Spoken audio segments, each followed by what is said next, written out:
Trka je puštena. Najbolje je startovala Red River. Slabije je tu učinio Hunt, dobio Korbač opomene. Tako da je na čelu Demol, Diaglori, Red River, Kameni, Kant. Trku vodi Demol, pola dužine prednosti u odnosu na Diaglori, na trećoj poziciji Red River, na četvrtoj poziciji Kameni, na petoj poziciji Kant. Izjednačili su se Diaglori i Kameni. Kameni i Diaglori galopiraju kao jedan konj. Demol i Diaglori. Demol ponovo ima prednost, pola dužine. Potom i čitava dužina. Stiže tamo Red River s treće pozicije uz sedlo Diaglori, na četvrtoj poziciji Kameni, na petoj poziciji Kant.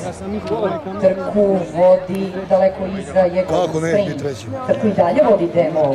Demol, Red River krenu iz polja Kameni. Da li će Red River i Kameni krenuti zajedno? Demol iznutra, Red River i Kameni iz polja. Na četvrtoj poziciji Diaglori, na petoj poziciji Kant, na začelju Golden Spring. Evo borbe, Red River Kameni, prva pobednica protiv drugog pobednika u Beogradu. Red River Kameni, Red River Kameni, Red River Kameni, Red River se izvlači još malo, Red River uspeva i da se... Red River drugi put prva, Kameni drugi, Demol treći, Diaglori četvrta, Kant.